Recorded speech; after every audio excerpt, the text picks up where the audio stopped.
Salut à toi l'ami, j'espère te trouver avec la méga forme aujourd'hui. Bienvenue dans le podcast Eric.Solution. Dans ce nouvel épisode, on va parler de visualisation et plus spécialement de visualisation par rapport à la rêverie, c'est-à-dire la différence entre visualiser quelque chose qu'on veut, des choses qu'on veut obtenir et rêver tout debout. Tu vois, il y a une différence. Des fois, l'un s'apparente à l'autre, mais il y a une différence extrêmement majeur. On va pas parler de ça, tu vois, on va se mettre en mode dev perso, mais on va pas parler de ça, tu vois, en mode gourou new age, genre l'univers est énergie, machin, tu vois. Si tu me suis plus ou moins longtemps, tu sais que c'est pas du tout mon état d'esprit. On va en parler sous un angle pratique, pragmatique, tu vois.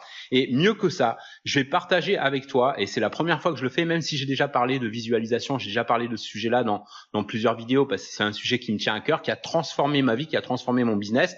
Mais j'en avais jamais parlé jusque-là dans la manière dont je vais en parler avec toi aujourd'hui, parce qu'aujourd'hui je vais te partager la technique que j'ai jusque-là toujours gardée pour moi. C'est pas une technique que j'ai inventée, c'est une technique que j'ai pris d'un coach et que j'ai un petit peu améliorée, tu vois, à ma sauce, et qui a fait une réelle différence pour moi. C'est la technique de visualisation qui m'a fait passer du statut de simple vendeur de journaux il y a quelques années à auteur indépendant, puis affilié, ensuite super affilié, puis créateur de produits numériques, consultant et à la tête de plusieurs business qui me rapportent en mode automatisé des revenus annuels à 7 chiffres. En quoi la visualisation c'est différent de la rêverie? Il y a une ressemblance, tu vois, et pourtant il y a une différence majeure entre les deux. Déjà, la rêverie, c'est quelque chose qui est plus ou moins hors de notre contrôle, tu vois, c'est irréfléchi. On rêve, on pense, on espère, tu vois, c'est l'espoir, on y croit sans y croire, on a des rêves mais on y croit sans y croire.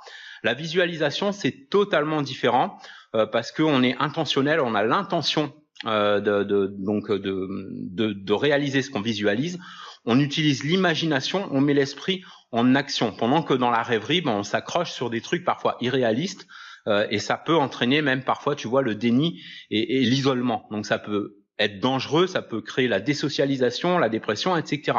Donc prendre la décision de réaliser un rêve, d'atteindre un objectif, c'est une décision réfléchie. Ça engage des actes concrets. Ça veut dire qu'on est déterminé à aller jusqu'au bout de ses désirs, quelles que soient les railleries environnantes. Et crois-moi, j'en ai entendu, et c'est pour ça que je recommande d'ailleurs, tu vois, d'un coach à l'autre, ça varie. Il y a des coachs qui recommandent de partager ses rêves, de partager ses objectifs, et d'autres qui vont te dire, il vaut mieux garder certains objectifs audacieux, notamment, il vaut mieux les garder pour soi et pas les partager. Pourquoi? Parce que quand tu les partages avec les gens autour de toi, tu as des gens qui vont t'encourager, mais tu en as d'autres qui vont rire, qui vont pas y croire, qui vont dire c'est ridicule, ou alors qui vont dire oui, mais tu vas vite voir qu'ils y croient pas du tout.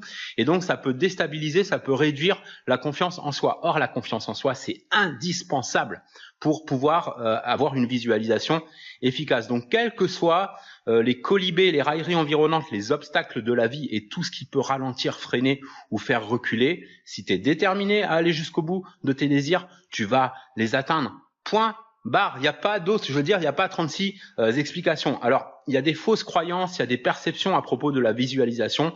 Tu vois, il y a des gens qui pensent que ça consiste à penser juste très fort à un truc pour qu'il arrive. Les psys appellent ça, tu vois, la pensée magique. C'est, tu vois, c'est chez les enfants en fait. C'est chez les enfants en bas âge. Ils ont ce qu'on appelle la pensée magique, c'est-à-dire qu'ils pensent que ce qu'ils pensent va se réaliser. Et donc ça peut se poursuivre des fois à l'âge adulte sans qu'on s'en rende compte. Et donc c'est pas du tout ça ce dont il s'agit. La visualisation, c'est totalement différent. La visualisation, c'est quelque chose qui doit être doublé d'un plan et qui doit être suivi par une série d'actions concrètes en direction de ses rêves, en direction de ses désirs, en direction des objectifs qu'on veut atteindre. Alors, comment visualiser efficacement? Alors, tiens-toi bien à la suite, surtout lâche pas une goutte de la suite parce que je te garantis que ça peut transformer tout le reste de ta vie. Alors, par efficacement, moi j'entends pas seulement comment visualiser bien, tu vois, comment visualiser de la bonne façon ou quoi, mais aussi comment faire en sorte que ça se manifeste dans la réalité. Pour moi, la visualisation efficace, c'est ça. C'est de faire réellement en sorte que ça se manifeste dans la réalité. Premièrement, il faut y croire vraiment, il faut le prendre au sérieux. Après, il faut savoir quand même raison garder. Enfin, même si on dit que les objectifs audacieux, c'est censé pas être raisonnable, il faut quand même garder un côté réaliste. Par exemple, si tu visualises, tu dis voilà, je sais pas moi, je veux un jet privé ou un yacht dans les 3 mois. Bon, bah à moins de gagner à la loterie ou de braquer une grosse banque, ça va être un peu plus compliqué. Mais en ayant des objectifs à la fois audacieux et réalistes et qui peuvent être chiffrés, qui peuvent se manifester grâce à des actions, on va pouvoir manifester des résultats desquels on se pensait jamais capable de réaliser. Tu vois l'idée. Ensuite, la deuxième chose, c'est de garder tout ça pour soi, comme je te disais, il faut pas partager ce genre de choses autour de soi. Il faut s'assurer aussi quand tu fais ta séance de visualisation, c'est un petit peu comme de la méditation, tu vois, c'est de t'assurer de surtout pas être dérangé sous aucun prétexte, pas de Skype, pas de Facebook, pas de téléphone, personne qui sonne à la porte. Si le chat est miaule, tu le nourris avant. Bref, tu t'assures de pas être dérangé surtout. Ensuite, la prochaine chose, c'est de le faire tous les jours, sans exception, de préférence au même moment de la journée à chaque fois, idéalement le matin, et il n'y a pas besoin de le refaire le soir. Tu sais, il y en a qui recommandent de faire ça matin et soir, donc le matin quand tu te lèves et le soir quand tu t'endors. Et ben moi j'ai fait l'expérience, moi j'ai fait plusieurs tests, tu vois, et en fait si tu le fais trop, si tu te mets trop dans la tête, si tu es obsédé par tes rêves, tes désirs, tout ça du matin au soir, c'est un peu comme si tu crois pas vraiment, c'est-à-dire t'as tellement, tu sais, c'est comme quand t'as tellement peur de pas obtenir un truc, que ça t'obsède, que ça dans la tête, et donc ça risque de créer au contraire, tu vois, c'est contre-productif, un manque de confiance, parce que t'as tellement peur de pas, t'as tellement envie d'avoir ce que tu désires que tu vas tu risques de perdre un peu pied et tu risques de t'accrocher à un truc qui peut-être ne va jamais se produire. Alors donc c'est ce qui est important, c'est de le faire une fois, tu le fais le matin. Alors 5 à 10 minutes suffisent, et ce que tu vas faire, c'est que tu vas te relaxer, tu vas te mettre en position allongée ou assise comme tu veux, mais le mieux c'est quand même allongé. Fermer les yeux et tu vas prendre 5 inspirations et expirations profondes, lentement, et tu focalises sur rien d'autre que ta respiration, rien d'autre que le son de ta respiration. Ok, le son de tes inspirations et de tes expirations. Ensuite, tu vas commencer à visualiser d'abord un succès passé, donc quelque chose qui s'est passé dans ta vie avant, même si c'est lointain, même si c'est proche, même si c'est pas super marquant. Ça peut être par exemple un diplôme obtenu à l'école, ça peut être, tu vois, c'est pas seulement visualiser, d'ailleurs il faut ressentir les émotions. Ça peut être avoir décroché une promotion ou avoir eu un chiffre de vente inhabituel dans ton business, bref, n'importe ce que tu veux, mais un succès plus ou moins grand, petit ou grand, mais qui t'a fait te sentir fort, qui t'a donné plus de confiance, qui a généré plus de confiance en toi. Fais remonter les émotions.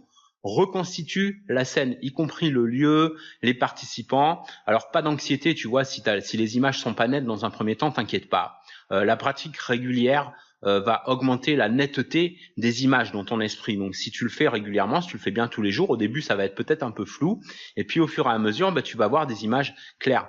Une fois que tu es bien chargé de ces émotions positives, de ce que tu ressens, de cette confiance, de ce bien-être, de cette euphorie, alors ça prend à peu près 3 minutes, hein, t'as pas besoin d'y passer plus de 3 minutes.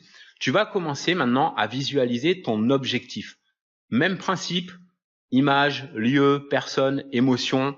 Là aussi, c'est pas grave si c'est flou, tu vois, la netteté des images viendra avec la pratique. Alors tu peux imaginer, par exemple, si tu imaginer la maison de tes rêves, donc s'il y a une maison que tu rêves d'acheter, un genre de maison que tu rêves d'acheter, tu vas t'imaginer arrivant, donc tu ouvres la porte avec la clé, tu vas voir le living room, la chambre, la décoration, les couleurs, même les parfums, vraiment toutes les sensations.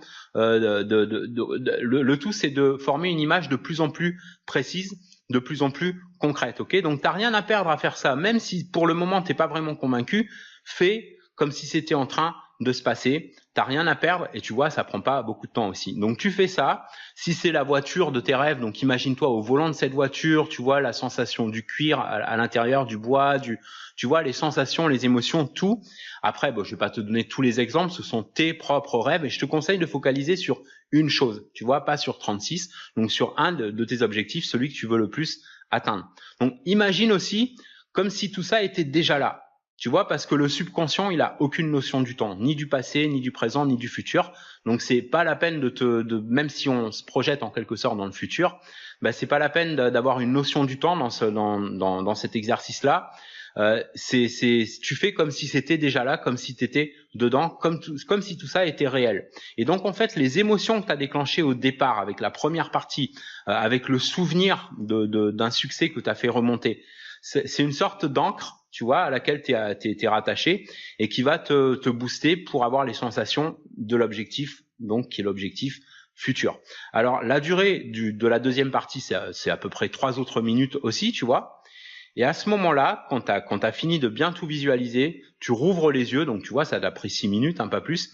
Et à voix haute, donc c'est pour ça c'est mieux d'être seul, à voix haute, tu dis, à partir de maintenant, je m'autorise à... Et là, tu décris, donc par exemple, je m'autorise à avoir la maison de mes rêves, je m'autorise à je m'autorise à ce que mon business fasse tant en plus dans les 3 prochains mois, je m'autorise à gagner 1 million de dollars en plus ou 1 million d'euros selon sur quel marché tu travailles, ou 2 millions d'euros l'année prochaine ou cette année. Bref, c'est toi qui fais tes propres objectifs. Tu dis à partir de maintenant, je m'autorise à ça. Et après, tu n'y repenses plus, c'est terminé. Tu n'en fais pas une obsession, ce qui t'empêche pas de faire de ta réussite une obsession, tu vois, mais de cette visualisation, tu vas pas en être obsédé, tu vas pas passer ta journée dessus. Simplement, une fois que tu as terminé, tu vas revoir tes objectifs de la journée, parce que je te recommande de diviser tes objectifs annuels, mensuels, hebdomadaires, etc. en objectifs journaliers. Tu vas revoir tes chiffres et puis ensuite, tu vas poser immédiatement, sans attendre, sans traîner, pas genre après le café, après ci, après ça, immédiatement, tu poses une action, une première action en direction de ton objectif. Même si c'est une toute petite action, même si c'est commencer à écrire un article, même si c'est commencer à écrire un email, même si c'est commencer à ci ou à ça, une activité dans ton business sur Internet, donc, mais poser immédiatement une action, ne surtout pas attendre. Et l'autre chose, alors quelques dernières recommandations que j'ai pour toi, c'est de te préparer psychologiquement à l'avance à ce que tu aies des problèmes. Tu vas avoir des problèmes. La vie, c'est fait aussi de problèmes, ok, d'obstacles, de revers, d'échecs. Attends-toi à avoir de temps en temps des obstacles, des revers, des échecs. Ne cherche pas à les rejeter, à les nier, à les éviter, à faire comme s'ils n'existaient pas, à être dans le déni, à faire comme s'ils n'étaient pas là. Au contraire, accepte-les et prends-les comme faisant partie du jeu, comme une part du parcours vers ta réussite. Tous ceux et celles qui réussissent, sans aucune exception, passent par beaucoup de revers avant de réussir, c'est juste qu'on en parle moins. À la limite, tu t'en réjouis, tu te réjouis à l'avance d'avoir des problèmes à résoudre, d'avoir des challenges à surmonter, et tu les apprécies comme étant tout simplement des challenges à surmonter et comme faisant partie des étapes vers ton succès, vers ta réussite, et non plus comme des freins à ton succès. De cette façon, tu leur retires tout effet destructif et au contraire, tu leur accordes un pouvoir constructif. Voilà. Alors, faut que je file. Par contre, désolé, là, tu vois, au moment où je te fais le podcast, j'ai des amis français que j'ai pas vus depuis super longtemps et qui viennent visiter le Cambodge. Et donc, faut que je prépare 2-3 trucs encore dans mon business. Et ensuite, faut que je prépare 2-3 trucs pour les recevoir. Bref, j'ai fort à faire aujourd'hui. Tu vois, on est vendredi au moment où je te fais ce podcast. Et donc, je suis désolé, mais on va en rester là pour le moment. J'espère que tu auras appris quelque chose d'utile. Surtout, fais-le, essaye cet exercice, même si tu n'y crois pas vraiment. Moi, tu sais, quand j'ai commencé la visualisation, j'y croyais pas vraiment. Tu vois, j'ai regardé ça d'un œil un peu suspicieux et tout. Mais en fait, il y a tellement de manières de le pratiquer, tellement de manières de le faire. Et donc, j'en ai essayé plusieurs. Et celle-là, c'est celle qui fonctionne le mieux pour moi. Donc, essaye ça et dis-moi, fais-moi un feedback. Au bout d'une semaine, 2 semaines, 3 semaines, ça fait une différence pour toi? Est-ce que tu sens l'énergie en toi d'aller jusqu'au bout, d'être plus motivé? Parce que évidemment, c'est comme tout, la visualisation, ça sert absolument à rien du tout si c'est pas suivi par l'action. Ok, donc c'est une combinaison des deux, combinaison entre visualisation, y croire, avoir confiance en toi et bien sûr te mettre en action. Voilà, c'est tout pour aujourd'hui. On se retrouve dans le prochain épisode. En attendant, prends bien soin de toi et fais une différence dans ton business et dans ta vie aujourd'hui.